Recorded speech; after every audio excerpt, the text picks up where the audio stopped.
নমস্কার বন্ধুরা, welcome back to my channel cooking and travel world. আজ আমি আবারও চলে এসেছি গণেশ চতুর্থীর স্পেশাল গণেশের প্রিয় মিষ্টি মাওয়া মোদক রেসিপি নিয়ে। গণেশ চতুর্থীতে সকলকে অনেক অনেক শুভেচ্ছা ও ভালোবাসা জানাই। গণেশ পুজো মানেই কিন্তু মোদক। মুম্বাইতে খুব জনপ্রিয় হলেও বাংলায় এই মিষ্টির চল খুবই কম, পাওয়া যায় না চট করে। তাই বাড়িতেই চট করে বানিয়ে নিন এই মাওয়া মোদক।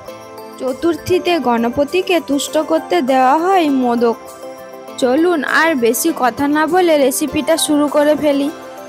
মাওয়া মোদক বানাবার জন্য সবার প্রথমে কড়াইতে নিয়ে নিচ্ছি 1 চা চামচ মতো গাওয়া ঘি। এরপর দিয়ে দিচ্ছি 1.5 বাটি মতো গরুর দুধ। দুধটা ফুটে আসলে এর মধ্যে দিয়ে দেব 1/2 চা চামচ মতো এলাচের গুঁড়ো। দুধটাকে হাতার সাহায্যে ভালো করে নাড়াচাড়া করে নিতে হবে। তারপর দুধটা ঘন হয়ে আসলে ওর মধ্যে দিয়ে দিতে হবে কেশর বা জাফরান। মিক্সিং জারে 1 বাটি কাজু এবং 1 টেবিল চামচ চিনি গুঁড়ো করে নিয়েছিলাম, সেইটা এবার দুধের সাথে ভালো করে মিশিয়ে নেব।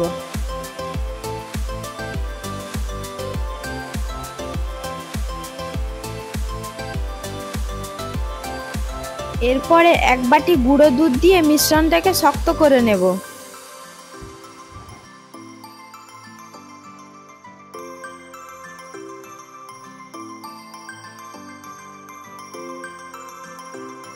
আবারও 1/2 চা চামচ মতো গাওয়া ঘি দিচ্ছি, কারণ ঘি দিলে কড়াইতে মিশ্রণটা আর লেগে যাবে না। আমি এখন একটু দেখে নেব যে এটা মোদকের রূপ দেওয়ার মতো হয়েছে কিনা। এখনও এটা নরম আছে, এখনও মোদকের রূপ দেওয়ার মতো হয়নি। আমাদের মিশ্রণটাকে আবারও কিছুক্ষণ নাড়তে হবে, যতক্ষণ না শক্ত হয়ে যাচ্ছে। এটা আর একটু 4-5 মিনিট লাগতে পারে। মোদকের জন্য আমাদের মিশ্রণটি পুরোপুরি তৈরি হয়ে গেছে। এবার একটা থালায় ঘি মাখিয়ে নিয়ে মিশ্রণটাকে ঢেলে ঠান্ডা করে নেব। এবার আমি একটু হাত দিয়ে মিশ্রণটাকে ভালো করে মিশিয়ে নেব, যাতে মিশ্রণটির মধ্যে যে দানা দানা ভাব রয়েছে সেইটা মিশ্রণটির সাথে ভালো করে মিশে যায়। এবার যদি আপনাদের মিশ্রণটা এর চেয়েও নরম থাকে তাহলে সামান্য গুঁড়ো দুধ অ্যাড করতে পারেন। মোদক বানানোর জন্য আমাদের একটা ডো তৈরি হয়ে গেছে। আমি একটা মোদক বানানোর মোল্ড নিয়েছি। এবার এর মধ্যে সামান্য ঘি দিয়ে ভালো করে মাখিয়ে নিতে হবে।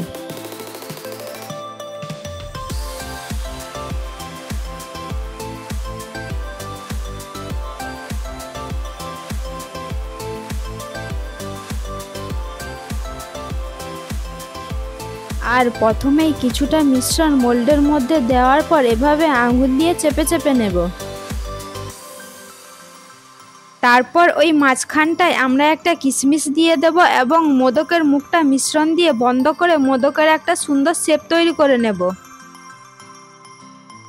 মিশ্রণটা ওই মোদকের মোল্ডের মধ্যে ঠিকঠাক করে যথাযথ ভরছে কিনা সেইটা আমাদের আঙুল দিয়ে বুঝে নিতে হবে।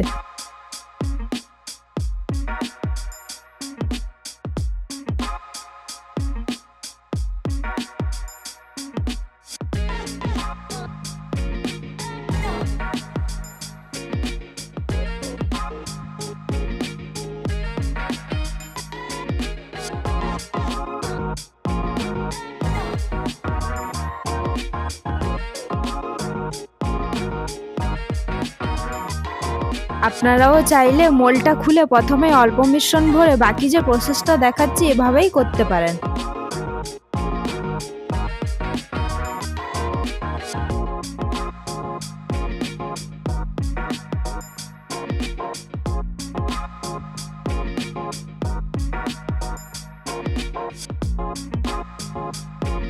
আমাদের গণেশ দাদার প্রিয় মিষ্টি মোদক তৈরি হয়ে গেছে। আমরা একটু সিলভার পেপার লাগিয়ে পরিবেশন করব।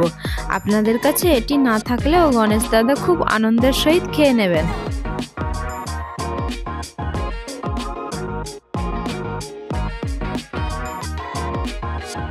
আজকের এই মোদক রেসিপিটি আপনাদের কেমন লাগলো? যদি ভালো লেগে থাকে তাহলে একটা লাইক করবেন, আর অবশ্যই বন্ধু বান্ধব ফ্যামিলিদের সাথে শেয়ার করে দেখার সুযোগ করে দেবেন।